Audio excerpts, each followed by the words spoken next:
let's come to the opportunities. We've addressed strength, we've addressed weaknesses. What are the opportunities the nation has today in nation building with 1.2 billion people? See, India is this nation is a tremendous opportunity, a possibility. This is something that anybody who looks at this nation with closely enough can clearly see here. Rest of the world clearly sees that this is a nation of tremendous possibility. But what we need to understand is, between a possibility and a reality, there is a distance. Do you have the courage, commitment and the conviction to walk the distance? That's always the question. Definitely it's a great possibility, we are sitting on the threshold. But do not underestimate our ability to goof things up. I'm not being pessimistic, I'm the last person to be pessimistic about anything, but I know our ability to goof things. I see it every day. The way they drive on the street, the way they do things, the way everything is made. We have a phenomenal ability to goof up things because we are too much genius with very little organization. Yes. Everybody thinks he's a genius. If you go sit in a tea shop, in a street side, in a rural India… No, I'm not talking politics. If you sit in a tea shop in somewhere rural India, street side, because I've driven across the country, I've sat in dabas and tea shops so much. I've crisscrossed India on my motorcycle, so I lived in dabas and tea shops all the time. So, you will see the guy who's making the tea there, he will be telling how Tendulkar should have made the right shot. How how his technique is not good, he's doing the wrong approach. Or Kiran Bedi sitting here, how he could have bowled. Whatever, these kind of things. He will be talking about how the Prime Minister should have run the country differently. Only problem with him is he does not know how to make good tea. So, this is the problem, we're too exuberant. A society like this is generally considered a high context society. We're too much context, not enough content. It's a very beautiful way to exist on one level, but if we do not organize, if we do not focus this natural exuberance of the people, a certain intelligence which is freewheeling intelligence, you will have a chaotic situation which seems to be going somewhere but not going anywhere. It's like a whirlwind making its own rounds. So it needs a little forceful engagement of pushing it in a certain direction. A little authority to push it. People don't understand what powers India. It's powered by itself. It's just like a whirlwind, but you must be able to direct it in the direction that you want it to go. That needs a little bit of authority. But we picked up all kinds of fancy ideas. We don't like authority, We don't like any kind of authority. We would like to go all over the place. The driving on the street is a clear demo. I'm not talking about authoritarianism, but a certain authority which organizes this whirlwind of chaos is needed for this country to push it in one direction, otherwise we'll keep going round and round.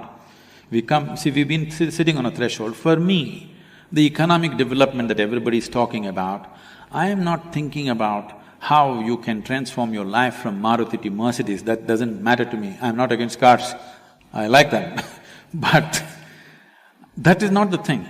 There are over 600 million people. Today night, after this is over, when we go wherever we go,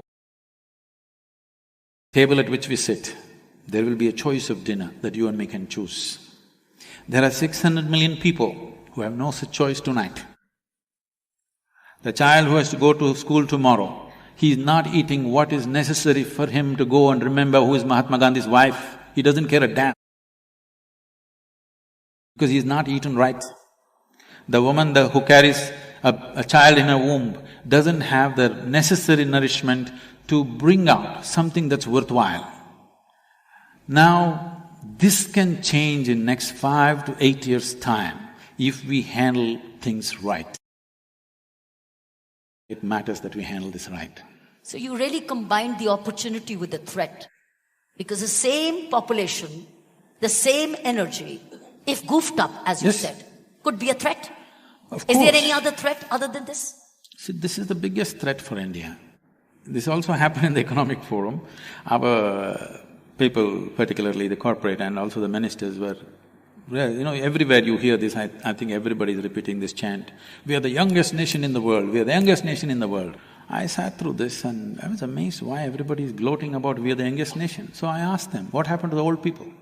They said, what? No, we are the youngest nation. I said, that's okay, but what happened to the old people? Yeah. I want you to know in India, nobody gets old. People die young. That's why we are the youngest nation in the world. Yes. It is a tragedy that we don't have old people. But this tragedy can be turned into a tremendous possibility right now because compared to the rest of the world, we are a youthful nation, we have the opportunity to power ourselves into well-being. But we must understand why we are the youngest nation. Suppose we are saying right now 60% of the population is below 30 and we are very proud. Tomorrow you find 60% of the population is below 15. Something wrong has happened or no? Why are we not looking at it? We've not run it properly. Why don't we see people are not growing old, people are not living… My great-grandmother lived to be 113. Nobody is living like that. Everybody is dying in their 50s and 60s or even less. So we have the synergy of youth right now. Though our poets are eulogizing many things about the country, I want you to understand for 1.25 billion people, you neither have the land, nor mountains, nor forests, nor rivers, nor even a piece of sky for 1.25 billion people. If all of them have to live in decent housing, almost literally, huge occupation will happen, there'll be nothing left.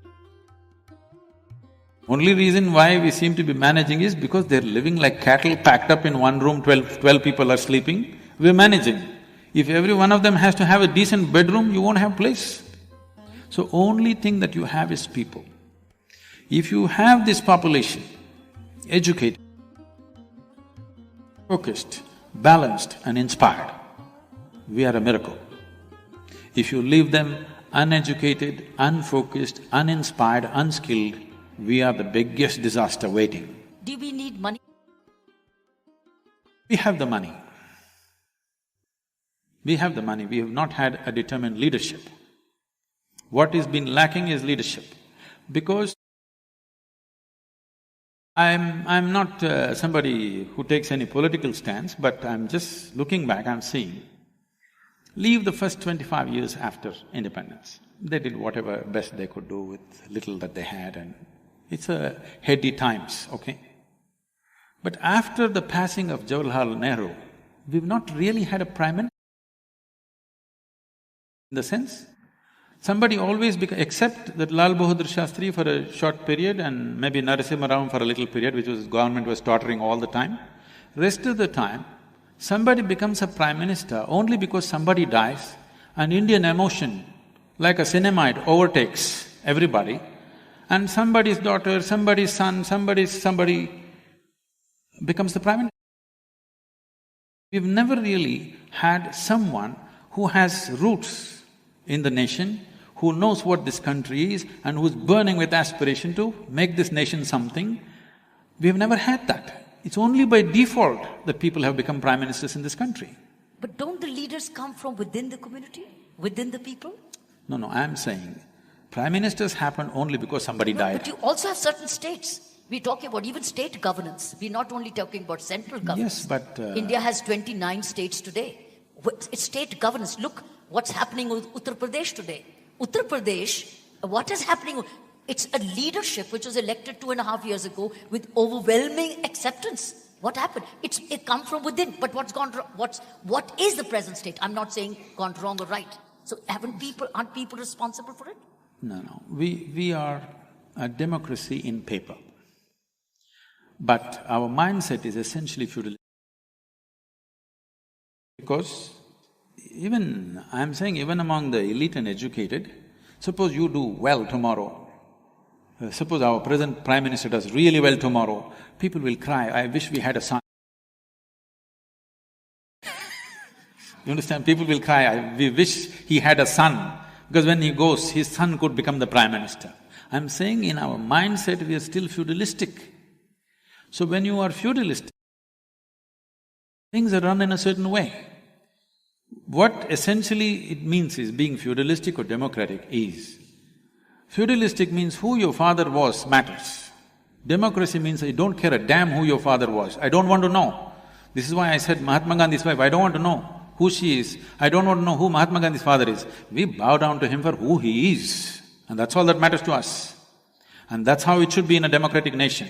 We care who you are, we don't care who your father was. You may care who your father was, I don't care who your father was. I only care who you are.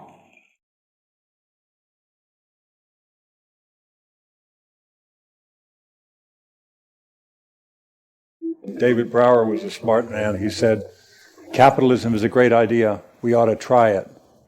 By that he meant recognize the value of trees standing, of oceans thriving, of the many things that we rely on, the web of life that supports us all. That has value too, and should be figured into any economic model. I think in all this, the biggest problem is this idea in human mind that every other life is here to serve us. That idea needs to go. This is a religious idea which has gotten into everybody's heads.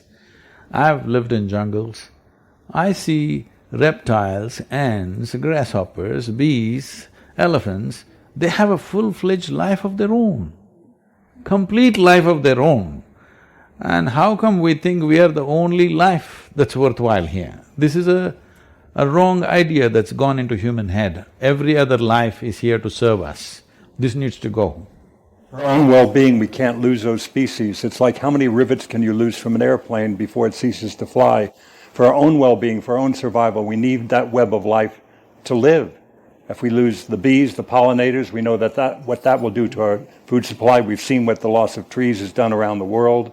We need all those many species, they keep us all aloft, they keep us all thriving. Some of the studies show that if all the worms disappear right now,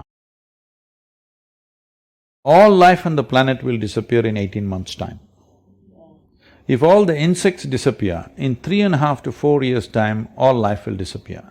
But if all of us disappear, the planet will flourish. So we must know what is the significance of our life with theirs. All this should be figured into economic models, as you wisely did with the Rally for Rivers. You went and involved the economic agencies and what have you. Because when you look at the cost of this home, for instance, people normally look at the cost of the home as labor and materials. That's the cost.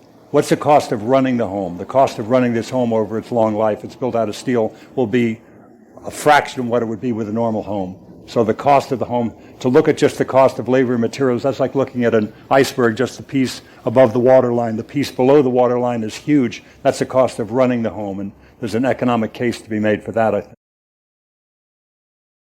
Should be.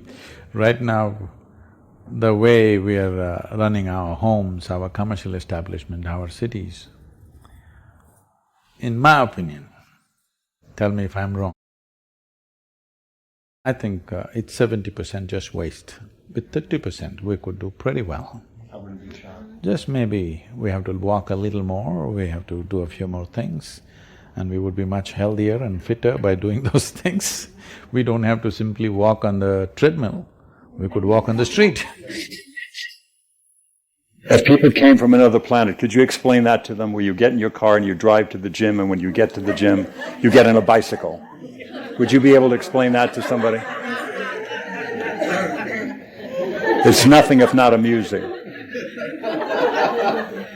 What vision can you see for what could happen on this continent that is somehow similar to what happened with the Rally for Rivers? Is there a vision that you have for what could happen here?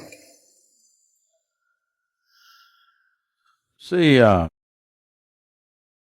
in comparison, if you want to see between India and North America, because you said the continent, right? Not the country, okay. the population and land ratio is extremely good. Here, I think right now the most important thing that America should do is, I was today morning also speaking to someone about this. See, for whatever reasons, America has kind of found a leadership position in the world. Not just as political and military power. See, today if you go to most parts of the world, at least in the urban world, everywhere, in India, in China, in any part of Asia or Africa, if you look at people, you stand on a main street and look at people below their knees, they're all wearing blue denims, 50% of the people at least. So if America wears blue-colored clothes, everybody is wearing blue-colored clothes. If you put a hole in your trousers, everybody's putting a hole in the trousers. Not worn down, they're putting a hole. Even a kindergarten child knows this machine runs on oxygen and expels carbon dioxide. But if you pump carbon dioxide into your bottle and say this is the real thing, the whole damn world is drinking it, okay? So, there is a leadership position. It doesn't matter what you do the right thing or the wrong thing, somewhere the world is following. So you must do the right thing now. This is your responsibility because you have a leadership position. If you do the right things, the world will do the same things. Very easily it can be done. So, one reason I'm spending a certain amount of time in America is, right now in America everybody is drinking alcohol, whole world is trying to drink alcohol. So for example, in India 25 years ago, not even 6 to 7% of the people consumed alcohol. Today, nearly 60% of the people are consuming alcohol in a matter of 25 years because they think it is modern, it is fashionable, if they don't drink, they're left out of life. And the drugs are also coming in equal proportions. If America meditates, the world will meditate. When are you guys going to do it? That's all I'm asking. So, ecologically also, America needs to do the right things. Right now, one of the biggest concerns is the plastics. See, people are thinking plastic is some kind of an evil. No, plastic is a fantastic material. It's one of the best things we have produced in all these years of whatever we have done because you can reuse this 1,000 times if you wish. Only problem is right now, plastics are of different grades, all kinds of things, everybody is doing their own thing and you cannot recycle them together. If you recycle them together, it becomes downgraded and it just goes waste and then you don't know what to do with it. If you fix a certain grade of plastic as a compulsory usage, nobody in America can use any other plastic than properly recyclable plastic. Whether you take a Coke bottle or you take a vegetable crate or you take some other package, everything is same grade plastic. If you do it by law, it's going to cost you a little bit. But if you do that, then everything can be recycled effortlessly. It is the sorting out which is the biggest problem, you understand? You cannot sort it. It's too complex, everybody throws everything, how to sort it? A simple thing I'm telling you, one of the biggest challenges for recycling the PET bottles, in the world we are using nearly 500 billion PET bottles are produced. This is nearly 1 million PET bottles per minute we're producing, okay? The PET means what you're using now for water, Coca-Cola, everything is in that… Huh? Yeah, yeah. So now, if everything is one single grade, very easily we'll recycle. This bottle recycling in India is nearly 100%. 65% in organized sector, 15% in unorganized sector, 10% of the bottles are simply being reused in homes. Very little is lost because we have manpower to pick it. But now one of the biggest challenges is the paper label that's on it. They're not willing to change that. You just have to print your Coca-Cola directly on the thing. You cannot separate the paper and the plastic. This is not allowing us to recycle. You understand? In India, they hire people women and children sitting there and ripping off the papers. With that paper you cannot recycle. If the paper goes into the recycle, the plastic gets downgraded. So like this, there are very simple problems. It's just because we don't care it's not happened, not because there's no technology, not because it's economically impossible for us to do. We've not cared enough to pay attention to these things. This is a simple thing. If all of you here, if you push for this in your governments, that America uses only one grade of plastic. There are 6 grades of recyclable plastic, 100% recyclable plastics. Only one you use. Believe me, if this becomes the law everywhere in the world, one big problem is gone. Right now they're saying by 2050, the amount of plastic in the oceans in weight will be equal to the amount of fish in the ocean. Can you beat that? What's wrong with us? It's not a simple problem. I'll tell you, the Velangiri Hills, our backyard, where we are, our India center, our backyard is 10,000 square miles of rainforest. There are elephants, tigers and all kinds of wildlife. There is one pilgrim place where people climb up and go down. This is only once a year, 2 months, lots of pilgrims, nearly 1 million pilgrims go. So they were just throwing plastic all over the place. Some elephants died, lot of deer died. Then we decided, we will stop all the pilgrims at the base of the mountain and give them a cloth bag. Take away all their plastic bags and give a cloth bag. A few businesses came and supported us with, whatever they printed their complimentary bags and they gave. And we went up the mountain with about 6,000 volunteers and we brought back 18 tons of plastic just in the form of covers, okay? Just the covers. These covers float around and unknowingly the animals just eat it and it gets stuck in their esophagus and they die because of this. So this we stopped by just putting a cloth bag. What does it cost us? Nothing, okay? It costs us really nothing. Just a few handful of small businesses come together and sponsor these bags and it's a done thing. And this bag is reusable, they can use it 25 times, it's a cloth bag. So these are all simple solutions, it's not some great technology is needed, just attention is needed, human attention is missing.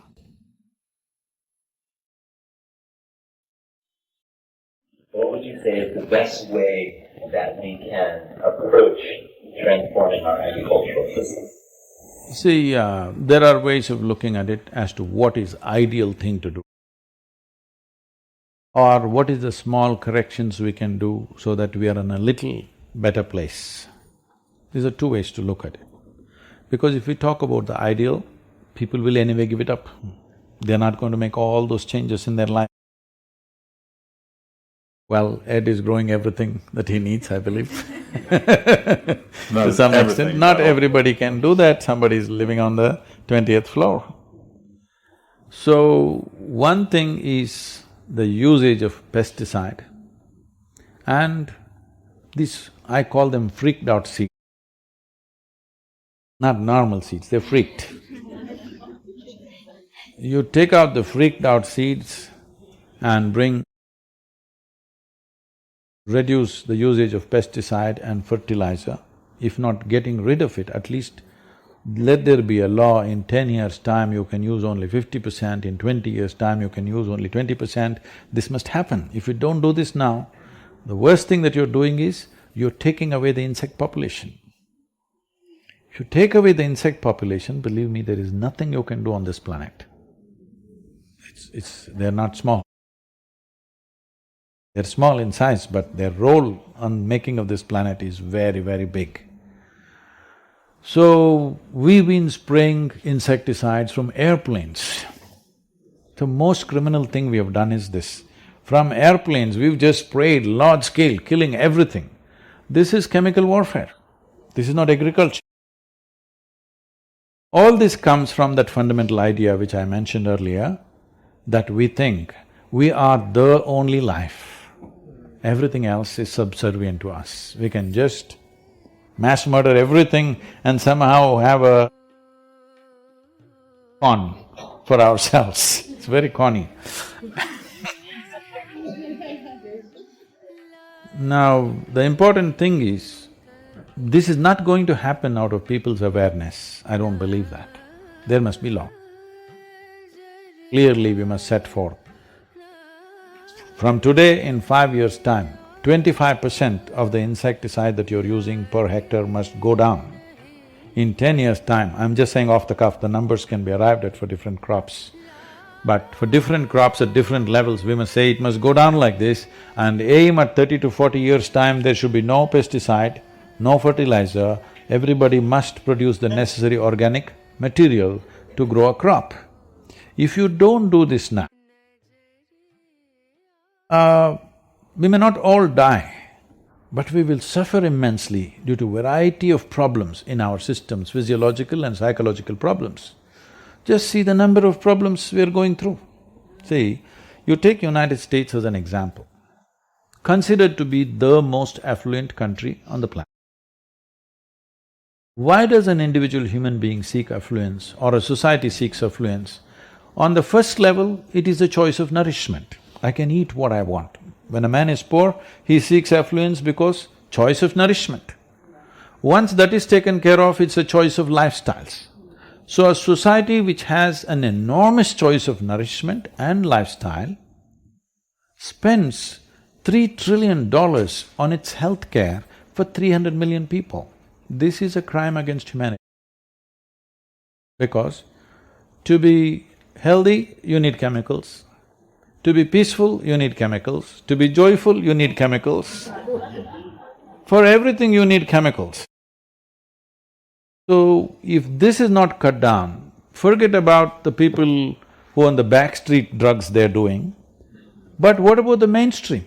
Today the pharmaceutical industry in the world is larger than food industry. Can you beat it? We're consuming more medicine than food. What's wrong with us? In this 60% of the consumption, I believe, is in United States. The wealthiest nation on the planet is not healthy because they don't know what to eat. Everything they eat, they've poisoned it themselves. Somewhere, one little farm, organic here, organic there, no, by law, it should be so. The time is over for that, where thinking people will do it consciously and it will happen. It has to be enforced. If it's not enforced now, it's going to be late, because the amount of human suffering we are causing with this is too much. Generations will pass like this.